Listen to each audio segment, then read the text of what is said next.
This is the final walkthrough. I'm Johnny Noriega. Thank you so much for joining us. This is our premiere episode. I'm very excited to share with you this new platform where we will have on many guests that talk about not only real estate and everything in between. So very excited for today's first ever guest, Cristina Gluszek. She is a realtor with Coldwell Banker. She was licensed in 2020, hit the ground running right away. Part of Coldwell Banker's President's Circle in 2021. She was featured on Home Snap's fastest growing agent in 2022. Both in 22 and 23 was part of Tom Ferry's Top Agents, which features the top 1,000 agents in the U.S. And month after month, she is a top producing agent with her office in Shorewood, Illinois. Man, that was a lot. I did a lot. Cristina, welcome to the show. Thank you for being a part of this. Thank you for having me. You were definitely on top of mind when it came to agents I wanted to sit down with, just because of the array of people you work with. And specifically today, I want to take a deep dive into, investing as a whole, right? When people think of investing with real estate, they sometimes think of commercial, or I have 10 properties and this huge portfolio, which, probably the end goal is to get there, but there's always a start. And you work with a lot of clients that are starting off, and I kind of want to take a deep dive into that. Before we get into that, I want to talk about your personal story. So the fact that you were licensed in 2020, which is the year of the pandemic, right? Global pandemic. What was that transition? What were you doing before? What happened in 20 that made you, made that jump and got you into real estate? So back in 2020, I had been managing Sprint T-Mobile stores for probably about 15 years. So like my whole adulthood, I had been doing pretty much the same thing. And I was getting kind of tired of that. Like I was kind of complacent and I wanted to try something different. And one day, Michael Bempa, who's my team lead at the Bempa Group, he kept asking me. He's like, you should really do real estate. You'd really be good. And one day we were all having some cocktails and he kept asking me, and I said, here's my credit card. You sign me up for the class and I will do it. Nice. And sure enough, the next morning he calls me, he has my credit card and he signs me up for the class. Wow. So that is how I started. And then, so I started taking the classes right before COVID. So right before we were supposed to take our final exam is when COVID hit. So then let's say that was, it was like in March. March, everything closed, March of 20. And I remember because it was my birthday month. Oh. And I had hotel, I had club, I had the outfit, I had the club, everything. I mean, this is 2020, right? So, but yeah, and then everything closed. Yes. Mm-hmm. So then, of course, my classes shut down. So I had to wait until September to actually take my test. So, of course, that left a lot of time for studying. But was anybody really studying during that time? No. Nope. So, like, probably a month before my test, when they finally opened it up, I started cramming and making sure I read that whole book like front to back, and it's a thick book. Yeah. It's like 2 to 3 inches. Sure. So I did it and I passed it on my first try, and I was like, okay, we're ready to go. But of course, I was still working my full-time job at T-Mobile Sprint at the time. And then finally, about 6 months later, it was just too much to have 2 full-time jobs. And I was thankful enough to my boss at the time, who was able to accommodate my schedule. So I would be able to leave and come back and do a showing, but it was just a lot. So finally, in about June of 2021, I said, I'm going to do real estate full-time. I was finally comfortable enough with it that I was like, you know what? This isn't fair to me. It's not fair to my clients. Like, I want to be accessible all the time. And I left my job at T-Mobile. That was a very secure job. And I was like, let's do this. Yeah. And I think that's everyone's story that is in the industry, whether you're a lender or a real estate agent. There comes a time where you got to take the jump. You got to cut the parachute and just take the full dive and hope you land in a place where, you can, support yourself financially, number one. But I mean, that's even crazier to think, because you started in 20 and you didn't go full time till 21 then. Yeah, right at the middle of 2021. Yep. So your first full year in 22, you started getting these accolades, which is amazing. What helped you? I'm sure mentorship was huge. Talk a little bit about that. Yeah, Michael Bempa, who is my team lead, he has been a great mentor through the whole thing, really. Like, if I have a question, because there's a lot of questions, even when you've been in the business for a long time, I still find myself calling him and asking him questions too, just to make sure, or bounce ideas off him, or have masterminds so we can kind of figure out what the best way is to go about things. But he's been great. Everybody at Coldwell Banker's been great. My managing broker, if I had to bounce ideas off of them. My sister and me both actually went to real estate school at the same exact time and both got licensed within months of each other. So she's been helpful too, because we could bounce ideas off of each other, which has been great as well. And everybody in our team really will bounce ideas off of each other to kind of see what's the best route to go. But I would definitely say that Michael Bempa has been absolutely great. He's been in the business for a very long time. He's run into probably every scenario you could think of, and he's been really great at driving me. And we worked together before at T-Mobile Sprint, so he kind of knows how I work and how I function and what drives me, and it's usually money. That helps, right? It does. Yeah. But he's really good at keeping me on track and showing me how to do things that are either going to make things easier for me or better help my clients. Yeah. And I think if I think back to those years, I mean, especially when the pandemic hit, I mean, rates were in the 3s, right? The transition you see now when we're, halfway through 23 and we have, these prices that really haven't gone down, they've stabilized, right? But, they also haven't crashed, as a lot of people are out there I know. Please, but we don't see a sign of that.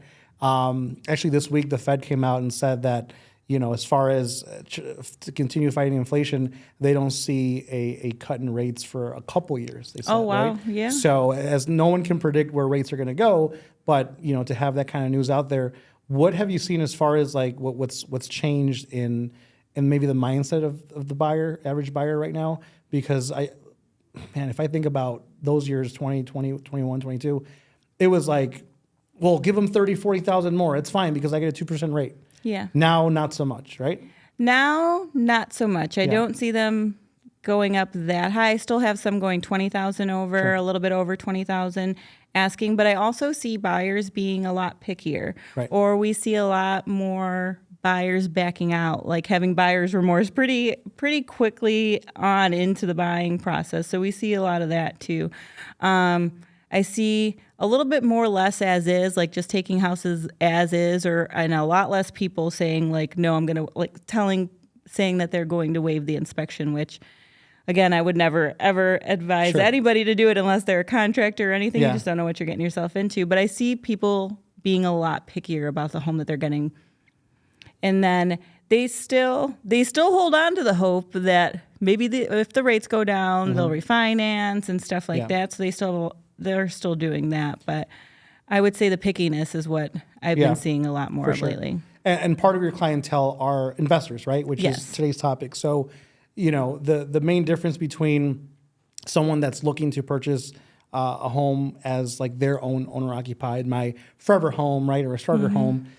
There's another field of clientele that is looking to make a buck, right? Make money off it, whether it's through flips or multi-units, long-term rentals. Can you share a couple stories or some clients that you've worked with over the years that you've helped get into those kind of properties?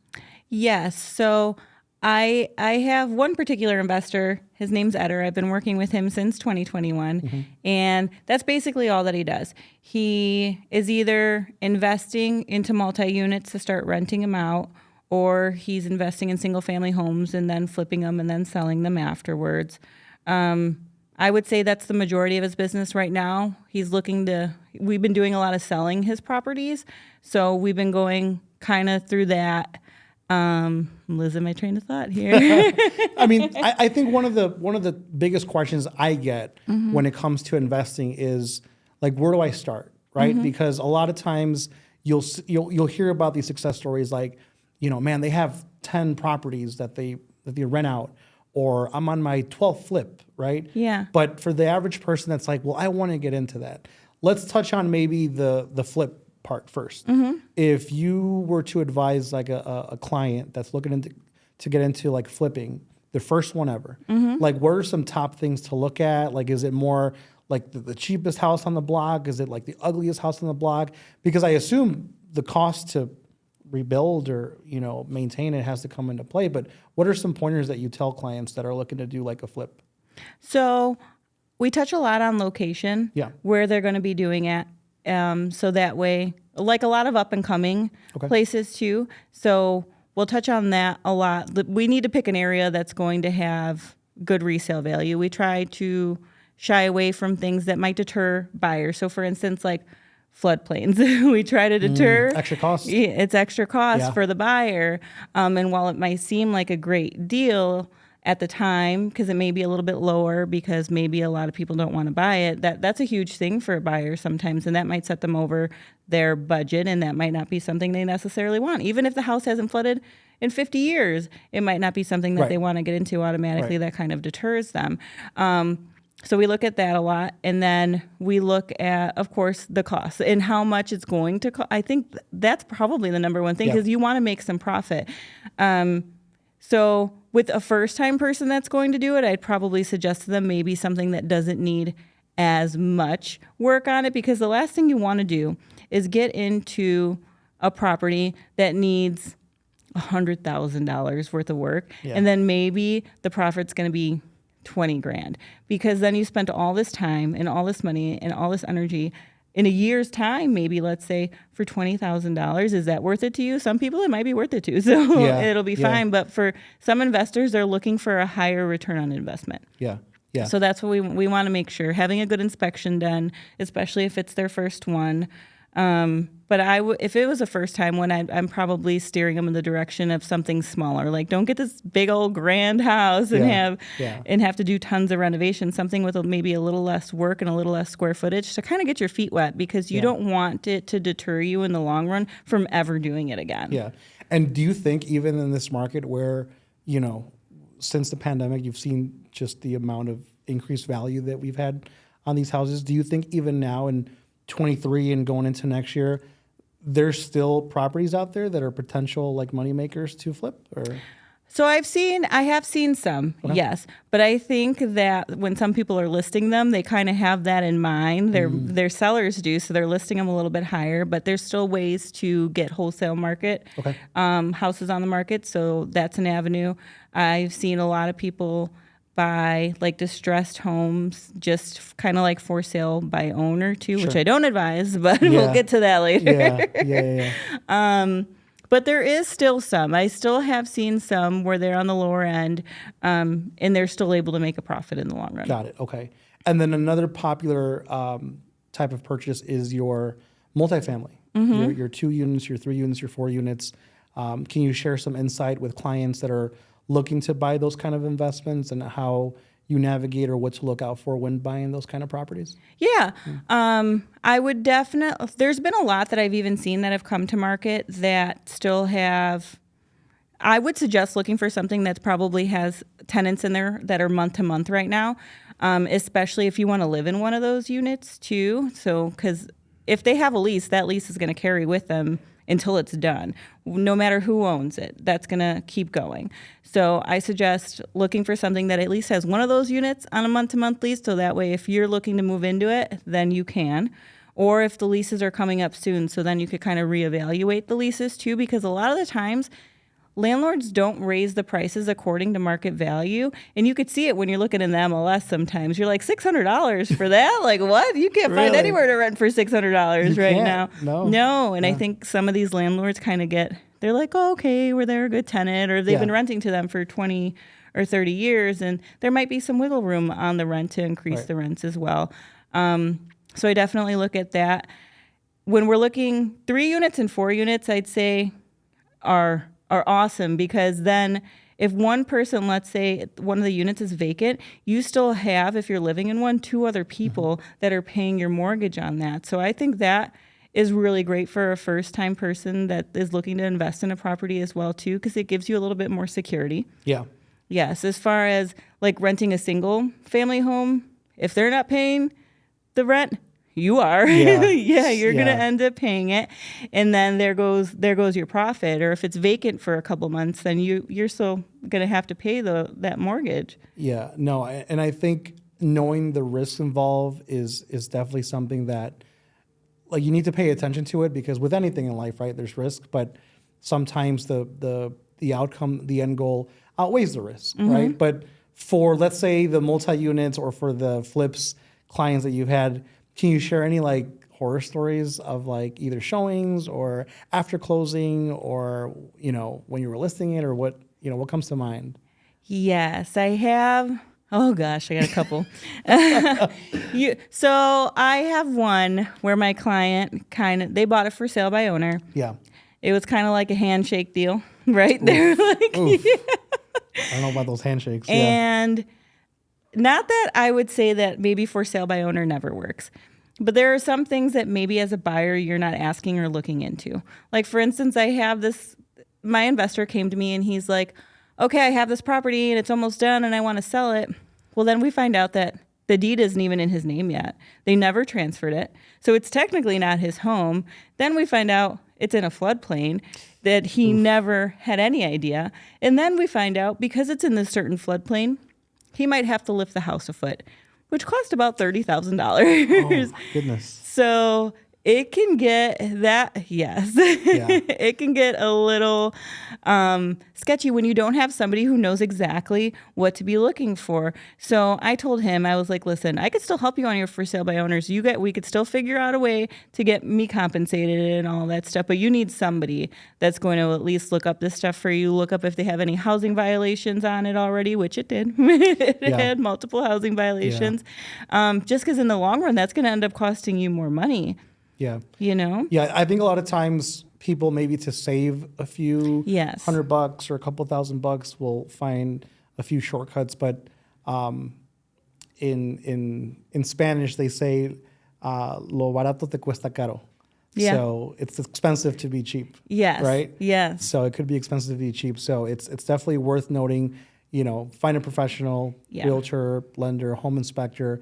I mean, a lot of moving parts when you're buying, whether it's for investing or to live in. So don't be cheap out there with your home purchase. Right? I mean, it's a home purchase, right? Yes. You're talking about a $200,000, $300,000, sometimes $400,000 investment. The last thing you want to do is cut corners. Oh, I know. No, I agree. Even if you're buying this house for $40,000, you're putting $100,000 of work into it, but then also finding out you might have to do an additional $30,000 work in order to even sell it. Yeah. How are showings with tenants in the units? Because on the lending side, sometimes even to schedule an appraisal, we actually come to mind right now a client that we have that's buying a condo that's being rented, and we've been trying for the last 2 weeks to get the appraiser in there. Oh, no. But either it's scheduling conflicts and I don't know the full details, but I'd like to think that it's just a scheduling conflict. But do you run into sometimes tenants that give a hard time, or? Yes. And I think sometimes because they know that they might have to move out, they're a little jaded, which is understandable. I completely understand that side of it. They're probably a little bit upset. But yes, I would say even on my own listings that I've had with tenants in them, I've found it very difficult to schedule showings, which then makes the home harder to market and harder to sell.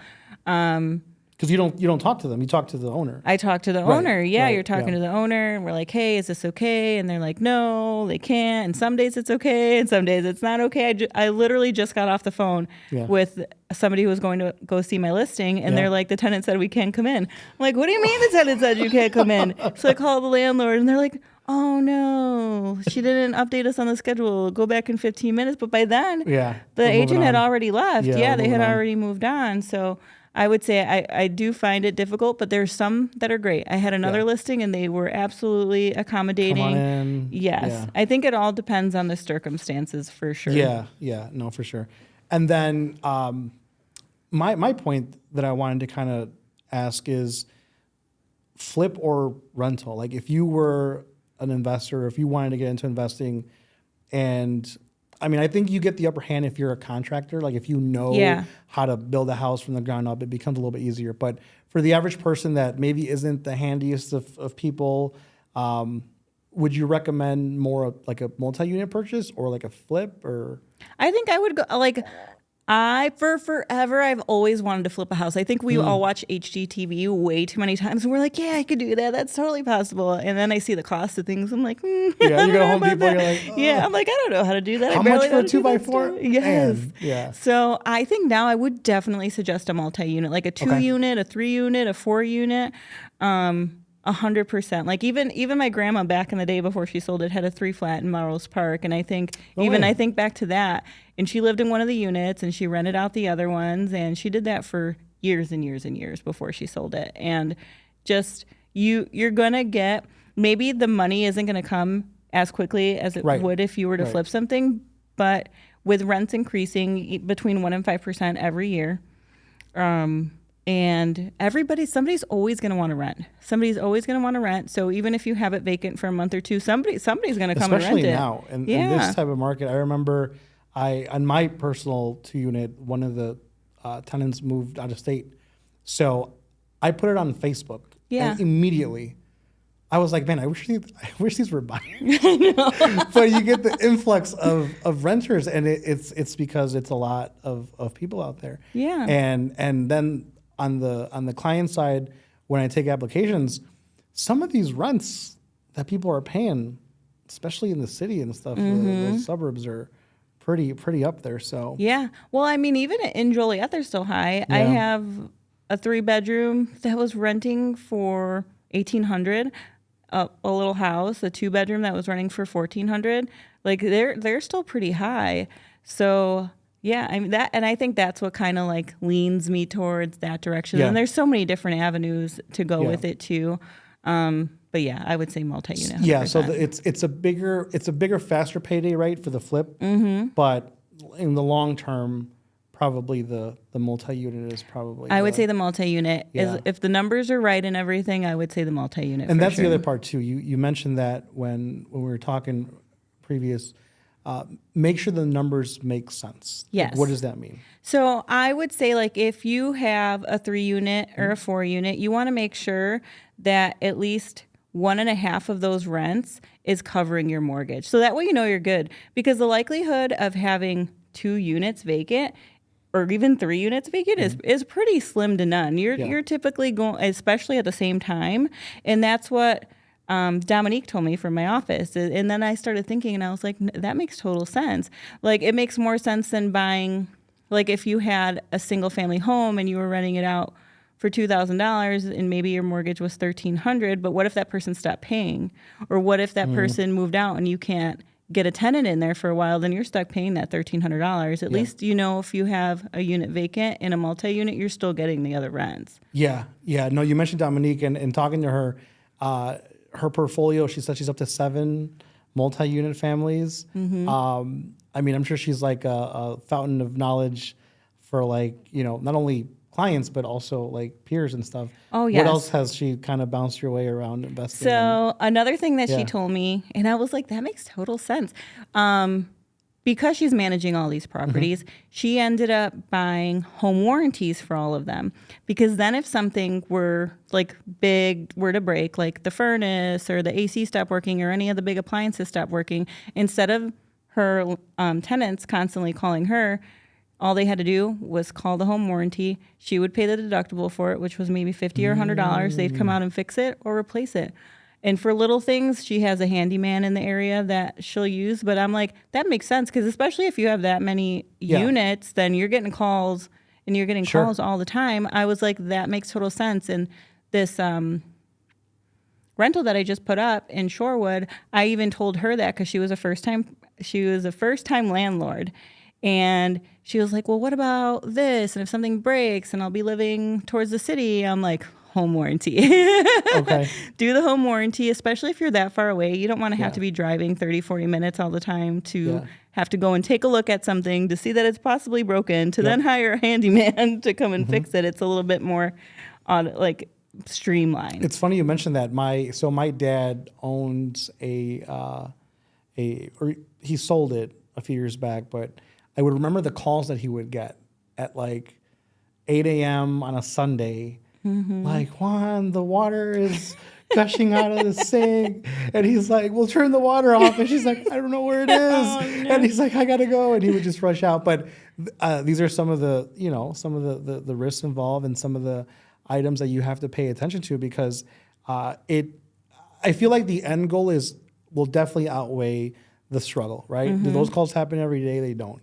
But if you have things in place, if you, do it yourself, YouTube, like how to do this, how to do that, I think it goes a long way instead of paying someone like $1,000 to come do it. So I think a lot of times, we just want to just get the easy route and just, maybe they can do it, or maybe, but you don't want to be like a slumlord either, right? Right. No. Yeah. So it's important to kind of know, the basics, right, of a home. And even if you're not renting or flipping, I feel like you owning a home in general, you're already investing. Yeah. Right. So once you own that home, learn about it, right? The airflow, the air filters, you also don't want to waste a lot on like your utilities, right? Yes. On top of that. I'm constantly yelling at my kids to turn off the lights. I'm like, please turn off the lights. Now you know the lesson of what your parents. So my parents my brother and my sister, my dad would get home, these lights, there's no one in this room, the lights. And I would be like, "Hey, what's the big deal?" And now I come home, I look at the closet, I'm like, "There's no one in this closet." Like, and I think back right away to my dad. I'm like, "Oh my God, I'm my dad. I am my dad." Yeah, it all makes sense when we get older. I call my dad like, "You're right. You're right. You're right." Yeah. No, yeah, even silly things like changing the furnace filter or making sure that the hose is disconnected before winter. During the winter, right? Yeah. I was just at a house that we did the inspection and they did not disconnect it and it was definitely frozen. It was like, you're going to have to replace that. Yeah. Yes. Yeah. Interesting. Okay. Well, one of the final pieces that I want to touch on when it comes to just investing in general is if you, you have mentioned some horror stories, right, of like something happening. Give me like a positive one. What's one whether it was a flip, like, man, they made a good amount of money on this, or maybe like a multi-unit where they got it for a steal, or what comes to mind like a success story of one of your clients? I would definitely say I have this investor who he's bought a couple properties in Joliet. He's been in Joliet a long time. He's gotten a lot of great deals on a lot of these houses, and he's fixed them up, made them look really nice, put a lot of upgraded finishes in them, and he's made a pretty substantial profit. Yeah. Or any of the multi-units that he has them all rented out, and now we've been selling those for a pretty good profit turnaround too. So I would say he's a huge success story. I would say. How long did he hold them onto? I would say this last one he held on to for probably 2 years. Okay. Yeah, he held on to it for about 2 years, and he told me when he was buying it, and he's like, maybe I'll sell it. And I was like, well, maybe if they don't care about signing a lease, then maybe just keep them month to month, because if we decide to sell it and they have long-term leases on there, we're going to run into, it's going to be trickier to sell it. Right. And he kept them month to month, and they were good. And then we put it on the market, had multiple offers on it, and then had somebody come in who wanted to take on the tenants too.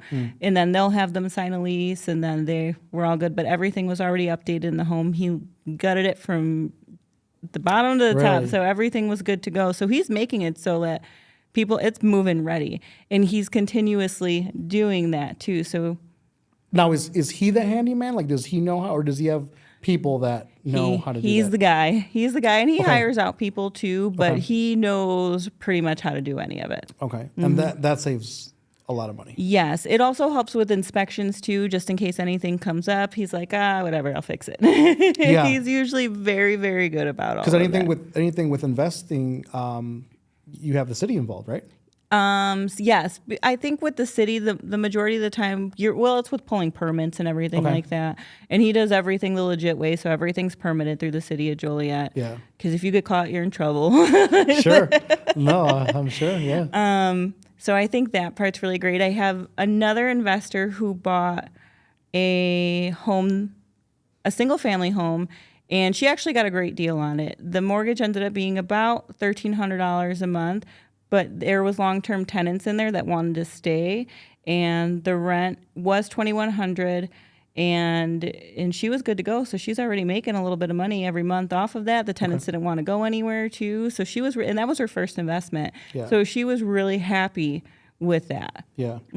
What do you feel about? I read somewhere on online the other day where there's like these corporations that are buying like single family or multi-unit homes and they're kind of like putting your clients, you know, in this competition because your everyday person that wants to do like a flip or a multi-unit purchase, they're competing now with these corporations that are buying these things cash. You know, have you run into situations where you're just like cash? Like who has 300,000 cash just laying around? Who's got? You I know. know. What I mean? You know what?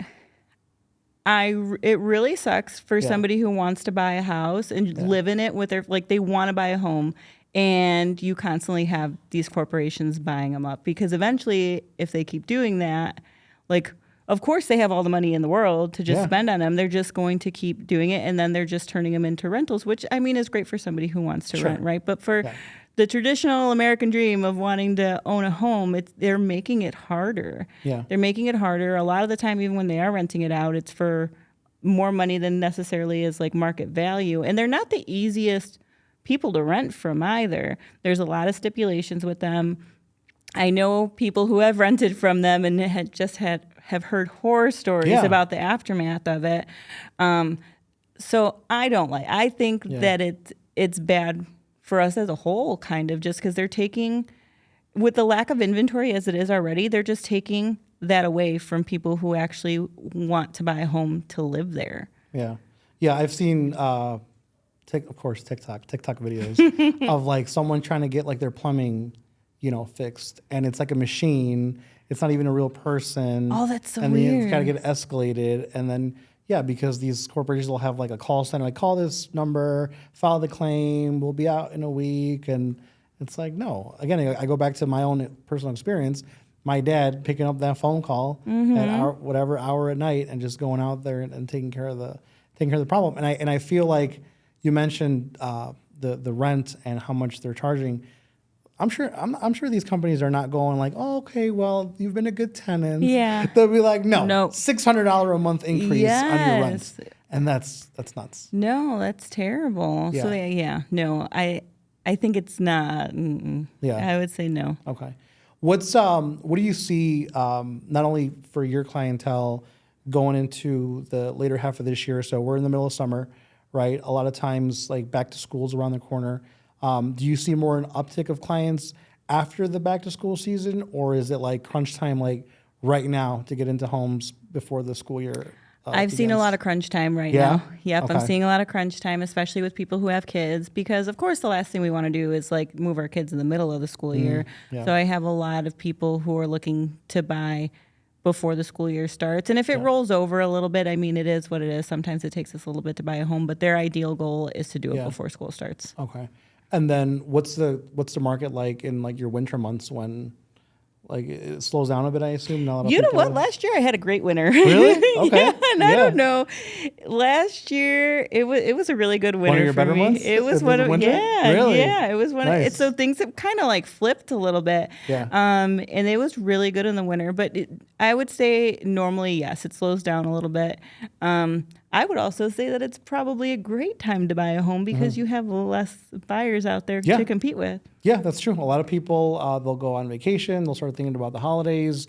I know a lot of my clients, they'll say, well, you know, next year tax return season is right around the corner, so we'll wait. So it definitely dies down a little bit. It'll be interesting to see, though, because I think now we'll have our first winter with the values and rates where they're at. So it'll be interesting to see if it does have like an effect, like your normal downturn in production. But you know, our heavy months are fall. Yeah. Our September, October, November in the last couple of years have been like probably one of the better months, which sounds weird because you would think real estate like spring market, summer market. Yeah. But for some reason it's like fall. Yeah, I've noticed this year that like the beginning of my year was a little bit slower, and then at the end of June, like all of a sudden I had 7 houses under contract. And I was like, what? Yeah. So it definitely did a little bit of flipping around. Yeah. How does the career of being in real estate connect with like family? Because you're a mom, right? You have 2 beautiful children. You want to talk a little bit about them? Yeah, I have Sophia, who's 13. who is as sassy as can be. Love her, very Wonder strong-willed where she little gets that girl. from. I know. Where'd she get that from? That's why sometimes I got to roll my own eyes as she's rolling her eyes, because I'm like, oh my goodness, she's me. Yeah. Very strong-willed, very smart. Yeah. I'm carting her around usually. It's usually, 13-year-olds. They're like, I want to go here. I want to see my friend here. She never wants to be home. She wants to spend the night at her friend's house all the time. Yeah. She's had a great summer just kind of riding her bike around and stuff and doing volleyball. And then I have my son who's 11, who's like my little baby because he's my baby. I know. I really got to stop babying him so much. Well, he still enjoy it because that's still the stage that they still want to talk to you, right? It is. It is. When he's not playing video games, he's like, oh, sure, I'll talk to you, Mom. He's like, I didn't hear you. I'm like, you heard everything else. How didn't you hear me? Does he have the headphones on? Oh, gosh, yes. He's like the younger me then with the headphones on. Once those headphones come on, I'll tell you. When those headphones come on, what does he play? Do you know? To be honest with you, I think right now he's on MLB 2023. Okay. Yeah. Yeah, when those headphones come on, no. Have a seat, take a number, because it's gonna be a little while. But he's great too. He's in football and wrestling pretty much year round. He keeps me busy with that. Yeah. Yes, and he's my chef. So the other day I came home after a long day of work. He's like, Mom, I made pasta. And I'm thinking he like boiled noodles and like some ragu sauce, right? No, the kid made homemade noodles and they were not bad. Wow. Yes. Of course, my kitchen was a disaster and there was spaghetti sauce everywhere. But I'm like, you're 11 and you just made homemade noodles. Most kids are like, I made some macaroni. Yeah, and you dove in, you tried it? I dove in and I tried it. A1? It was good. Nice. I was shocked because I never made homemade noodles before in my life. There you go. But they're also very understanding. They're very understanding of like my schedule is kind of changing all the time. But they know that if they have something important, that I'm 100% going to be there. Like I don't care if it's $1 million client, I got to go to my kid's thing. And they know I'll be at every sporting event. Whereas before when I was working, I was working like almost 10 to 7 like 5 days a week. It was a lot harder for me to leave during the day or have weekends off working retail. And now it's a lot easier. They know that sometimes they have to come to showings with me, and they do. They hang out in the car, and they're good. It's funny because a lot of times, once let's say we have a contract going with the client, they'll tell me like, "Oh, I met so and so's little one, and they were at the showing." I feel like it helps sometimes. I'll be honest, like the client sees you with the family, and the kids are like, "Oh, this is great." It kind of lifts their spirits a little bit. Yeah. I feel like so. No, and they usually say something funny because just kids just say funny stuff. Are you going to buy this house? I know. This so is my nice. mom can come home. I'm like, don't say anything bad about the house. Nothing. I don't like this. I know. They're like, oh, this is ugly. I'm like, oh, just don't say nothing. Wrong house. Let's go. Let's keep going to the next one. I'm like, never mind. Yeah, it's funny you say that because I kind of am in a similar situation where the time blocking is like super necessary because, when I was in, I used to do retail as well. And, the hours, if you wanted to, even in this business, you could work 24/7 if you wanted to. But it's the ability to kind of set the time blocks, get the work done when you're supposed to, whether it's like a 2-hour, 3-hour window. Yeah. And I'm a little like ADD, so it's like I get, Same. The phone comes out, and then next thing you know, I look up and I'm like, oh my goodness. But it's crucial, and especially if you're building your clientele, and you start to get busier. So do you notice that from like when you first got licensed and you had like your first few clients to now where you have like you mentioned, you have 7-8 under contract, and you have to do that plus continue to prospect. It can get a little tricky to not sacrifice that customer service. Yeah, I feel, right. How does that play into like? So I have a lot of systems put in place. I do, and my calendar is my best friend, and I used to try to just remember everything in my head. And at one point, I was like, "This isn't working. I'm gonna forget something." Yeah. So I put everything in my calendar now. Every single thing is in my calendar. When I have to follow up with people, when I need to call people back. If somebody asks me a question and I can't get back to them right away, I'm like, set a reminder for. Yes, just to make sure that I'm on top of it, because it's really easy when you're dealing with so many people on a daily basis to forget about one. Sure. Like it might be somebody you just talked to briefly, and then like 12 hours later, you'll be like, oh my God, I forgot to call them back. Yeah. Or you'll get the text message. This happens a lot. I'll get the text message, and in my head, I'm like, all right, I got you. I got to take this phone call, but as soon as I hang up, I got you. and then I don't got them, and then I don't got them, and then someone calls me or someone comes in and I go to lunch or, and then I get the phone call. Does that ever happen to you? Like you get the text and then like an hour or two later, you get the phone call. You're like, as soon as you see the name pop up, you're like, yes. I'm like, crap. I know. I'm like, so sorry. You're like, hey, I was just thinking about you. I was just gonna. And it's never that I like really forget about them. Yeah. It's just that we get busy doing so many things, and I'm like, oh yeah, I was supposed to call you back. My bad. Yeah, but I feel like people, they'll appreciate the, it's very rare that, I always tell the team, we're not doing open heart surgery. Like no one's gonna die. Right? Like no one's going to die. 30 minutes, 45 minutes, as long as you return the phone call or return the email. If they leave you within 30 to 45 minutes for somebody else, then good riddance. Like, really? We all have lives. We all have to do other things. Have you ever had someone like you didn't answer your phone or you didn't as soon as I called you? You know what? People are weird sometimes. They really are. We love our clients. I know. Don't get me wrong. We love our clients. You know what? I think I've done I'm sure that there's people, because we get leads and stuff, and I'm sure that there's people that have gone off and worked with somebody else or may have already been working with somebody but also reached out to me. Yeah. That's what I think I see more of. Oh, okay. Yes, I do my best to try to retain them and keep them. But if we're not like vibing or if they don't like me, then that's totally okay. Why wouldn't they like you? That's what I said, but you never know. But I tell them all the time, I'm like, hey, like you want to make sure to work with somebody with her hair and her real estate license and her company and her bicycle. I saw her bicycling down the trail that day. She's clearly busy riding her bike. You mentioned that before we started shooting. Can you touch on that? So bicycling. Yes. How is that like a stress reliever? Is that like you're in your own zone?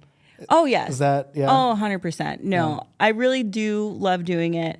And it gives you like a sense of accomplishment. Like if you ride for 30 miles and you went through like 4 different towns, you're like, you do 30 miles? Yeah. No way. Yeah. So where do you start? Where do you end? So is that there and back, like 15-15 or like? Yeah. Okay. No, it'll be like 15-15. So like if I start in Joliet, I'll start on the Plank Trail. And then we'll go through New Lenox and through Frankfurt. And I mean, that trail keeps going, so you could go farther. But if you get to, I want to say Frankfurt, a little bit into Frankfurt is about 15 miles. Yeah. You go and get a coffee or a margarita, whatever you decide to do that day, and then you go back. Okay, but one margarita because we want to make it back. Oh gosh, yeah, because I've had like half of one before, and I have to clip in with my shoes for cycling, and I definitely didn't unclip one, and then down I went. So I usually try not to cycle and have a margarita. Or you just anymore. call the boyfriend and be like, hey. Come get me, please. Or he's usually with me, and then he'll laugh at me, and then he'll check the bike to make sure the bike isn't broken, and he'll be like, "So are you okay?" And I'm like, "Yeah, I guess." So if both fall and take a spill, the first, are you as he's going to the bike? Yeah. Are you okay? Yeah. He's making sure that the bike is good. Yeah. He's like, "Is this carbon fine? Is it scratched?" I'm like, "I'm here." I'll give you up. Well, that's cool. Have you thought about maybe like doing some traveling with that and like, because I know, man, this country has a ton of awesome sceneries that you could just, especially if you're riding for 15, 20 miles. Yeah. I think that'd be a cool thing to do. They do, like, he's done a lot of bike camping before and different trails and stuff. And even in like the East Coast or on the Katy Trail and stuff like that, where they're doing it for days. Like they're going like 30, 40 miles a day, stopping, camping. And of course, you're like eating throughout this and doing a whole bunch of fun stuff and then picking it up and doing it the next day. And he's done a lot of that where he'll do it for like a week, which is nuts to me. I'd love to do that. Would you ever see yourself doing that? Like I could totally do it. It's setting the time. It's setting the time. Like maybe I need to start with like a 3-day week. Yeah. Yes, because I haven't camped in a while. So now is this legit camping or like they call it glamping where you have the Wi-Fi, the outlet, they are the air camping. Conditioning. Really? They are camping. Like the fire, get the pan on with the eggs, the bacon. Yes. Yeah? With like the packages of like dry freeze food and stuff. Yeah. So like I said, I need to ease my way into that. Baby steps. Yeah. Very cool. Okay. That's awesome. Okay. Well, kind of a thing I want to do to end the show moving forward. Any goals that you have either towards, it could be professional or it could be personal. Maybe travel destinations or something off the bucket list. either end of the year or next year? Anything that you've been thinking about or going to? Or Yeah, I'm trying to plan a trip to Hawaii right now with the kids. Have you ever been? Go take. No, I've never been. Nice. Yeah, so we're trying to get like me, my kids, my mom, my brother, my sister, Nice. all of us to try to go out there for a week. So I've been really looking forward to that and getting that all planned out and figured out. It's a lot of planning. And sometimes I just don't have the mental capacity after a long day to want to plan anything. Yeah, no, for sure. But I've been really trying to figure that out. And then I think as far as like business goals, I've been really striving. Each year that I've been doing this, I've kind of doubled my numbers from the year before. Nice. So if I did 3.5 the first year, I did like 6.8 the following year, and I'm really looking. 12 is a lot. So we're looking at, I'm really trying to achieve my goal of doing 10 million in the year. I'd love to do that. One of my big goals for this year was focusing a lot on the listing side of things too. And I've been doing a lot more of that. I still love all my buyers, don't get me wrong, but I've been focusing on that a lot because it was something that I was struggling with the years prior. So I've been focusing on that. And then just really like trying to get together with more other realtors, because sometimes they think that like we're all competing against each other, which we're not. If we were to like mastermind and figure out things that are issues that we're all having, I think that is huge, and that's only going to make people more successful. So I've been trying to reach out a lot more to other realtors and getting their opinions on things and just trying to like bounce ideas off of everybody. I feel it helps too, especially when you're in this multiple offer scenario and you just had a coffee with, the agent, and you're like, hey, it's me, and that might give you a little edge too. So yeah, I don't ever see a negative side. Sure, there's always that little competition, but I mean, even you mentioned earlier your sister's in real estate. Yeah. Do you guys have like a friendly competition here and there with them, or is it more just like positive, helping each other out? I think it's more positive than anything. Yeah, it's definitely more positive. Maybe Sometimes it's a guy thing. It might be, but you know what? I'm very competitive, but I try not to do, I don't do that really with my sister. Yeah. I mean, I guess sometimes I'd be like, oh man, she got 2 under contract right now. Like, I better get it That's what together. I mean. That's what I mean. Yeah, but I'm not like, Tiffany, you suck. If she's watching, you don't suck, Tiffany. You're an awesome person. Yes, no, love my sister. She does a great job in real estate too. But yeah, no, I try not so much, but in the back of your head, like sometimes it just happens. Yeah, so as you know, my brother's working with me, and right now he's helping me out. But a lot of coworkers will come by and they'll be like, "Hey, one of these days he's gonna take over. He's gonna go out and branch out," and subconsciously, like I can't wait for that day. Yeah. Right. So it would be like a proud moment, but in the meantime, get to work. You're like, no, I got to work harder. I gotta be Aaron. Yeah. So thank you so much for making the time, being our first guest. Hopefully it won't be the last. Hopefully next time I see you, well, I'll see you more in the future, but here, I mean, you'll have gone to Hawaii. Yes. And you'll have beat your numbers. Yes. So if you want to reach out to Cristina, we'll have her information here in the next slide. I want to thank you all for watching. I hope you got a little bit of nugget of information to start your process. As always, Cristina with Coldwell Banker, reach out to her if you're looking to invest, if you're buying for the first time. I'm with Neighborhood Loans that can help you with the financing. This is the final walkthrough. Thank you so much for watching.